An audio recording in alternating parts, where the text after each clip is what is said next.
प्यारे बच्चों को दीक्षा दीदी का प्यार भरा नमस्कार। तो बच्चों, मैं फिर से आ गई हूँ एक और कहानी लेके। बहुत दिनों बाद आई हूँ आज कहानी लेके, है ना। सोच रहे होंगे इधर कहानियों का सिलसिला मेरा थोड़ा ढीला हो जा रहा है, क्योंकि कभी मैं कहीं घूमने निकल जा रही हूँ, बीच में थोड़ा अस्वस्थ हो गई थी, तो इसलिए कहानियाँ रुक गई। मगर फिर से शुरू कर दी है मैंने कहानी, और इस कहानी का नाम है आलसी बंदर। तो बच्चों, एक बंदरिया थी, है ना। बंदरिया थी तो उसके दो बच्चे थे, दो बंदर थे, दोनों ही बंदर थे। तो बंदरिया उनको अकेले ही पालती पोसती थी, क्योंकि और कोई उसके साथ था नहीं। बच्चों को जो बच्चों का पिता था वो चला गया था कहीं।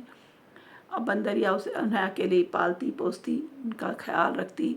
उनके लिए छोटे थे तो इसलिए वो जा नहीं सकते थे, बंदर के बच्चे दोनों। तो अब उनके लिए भोजन की तलाश करती, कभी कहीं से केले लेके आती, कभी कहीं से केले लेके आती, क्योंकि बंदर को केला खाना बहुत पसंद है। तो उनमें जो बड़ा वाला था चीटू, है ना, वो बड़ा कामचोर और आलसी था।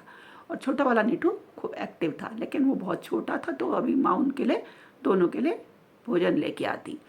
तो बच्चे खाते पीते मस्ती करते, और बड़ा वाला जो चीटू तो बड़ा आलसी कामचोर था। और बस उसकी माँ कहती, बेटा तब तू थोड़ा बड़ा हो गया है, मैं तेरे कब तक रहूँगी, अपने अपने लिए भोजन की व्यवस्था तो करनी ही चाहिए, तो सीख कैसे भोजन लाते हैं।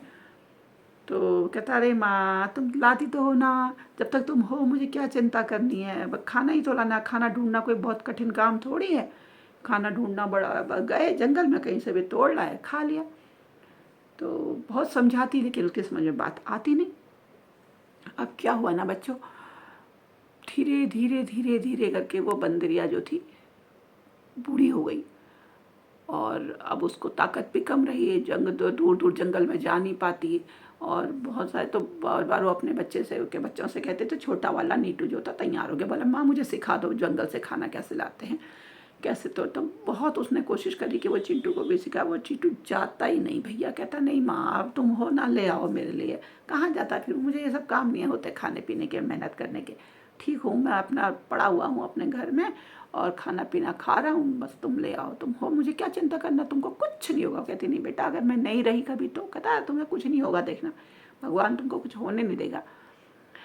तो लेकिन बच्चों सब समय एक सा नहीं रहता, और छोटा वाला नीटू जो था वो तो भोजन जंगल में जाके सीख गया कैसे लाना है। अपनी माँ के साथ जाता, उनसे पहले माँ के साथ साथ रहता, फिर धीरे धीरे दूर दूर जाने लगा इधर उधर। तो माँ ने बता दिया कैसे जंगलों में फलों की जगह पर जाते हैं, और वहाँ से फलों को तोड़कर उनको सुरक्षित घर तक लाते हैं, और अपना कैसे खाते हैं, तो औरों से बचाव भी करते हैं, दूसरों से किस तरह का व्यवहार करते हैं, जंगल के अन्य जानवरों से लड़ाई झगड़े नहीं करते हैं। बहुत सारी बातें नीटू सीख गए, लेकिन क्योंकि चीटू घर ही में रहता था इसलिए उसको कुछ नहीं मालूम था।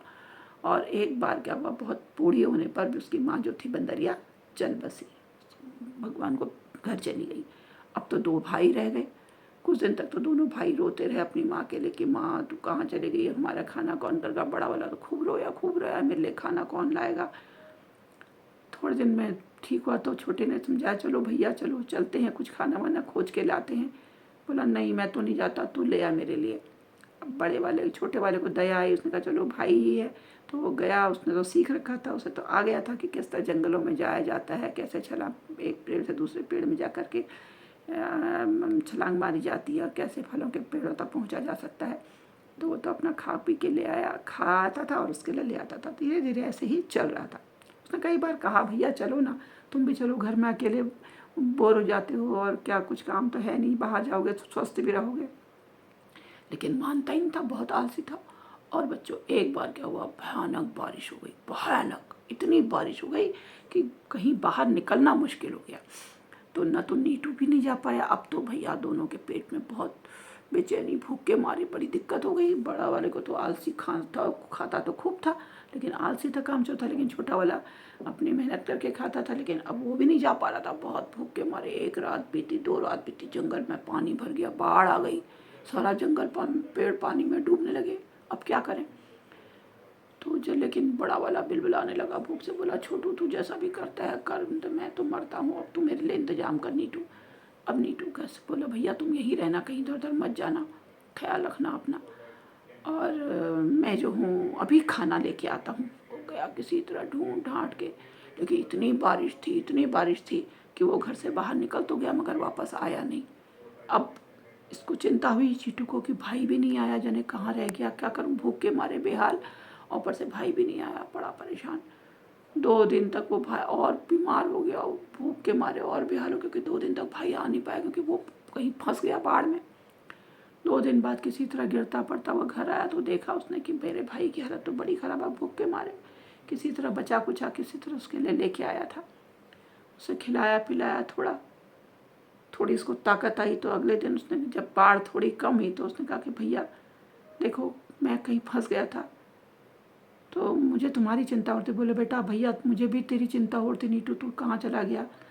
तो बोले तभी तो मैं कहता हूँ कि तुम भी साथ चलो, साथ चलेंगे तो साथ खाएंगे पिएंगे, जहाँ भी रात होगी वहाँ एक साथ रह लेंगे, ऐसे तो तुम भूखे मर जाओगे। तो बोला हाँ भैया तू ठीक कहता है, मुझे आलस से छोड़ना चाहिए, मैं बहुत कामचोर हो गया हूँ, माँ ने बहुत कहा मुझसे, अब चल तू मुझे सिखा और मैं तेरे साथ ही चलूँगा। और इस प्रकार से वो उसके साथ गया। और तब उसने, नीटू ने अपने बड़े भाई को सिखाया कि बंदरों जंगलों में क्या, वो तो कभी जंगल से बाहर ही नहीं निकला था, उसे तो यही समझ में नहीं आया कि मैं यहाँ से वहाँ छलांग कहाँ मारूं, कैसे जाऊं, कैसे एक पेड़ से दूसरे पेड़ में जाऊं, कैसे फलों के पेड़ों के पास जाऊं।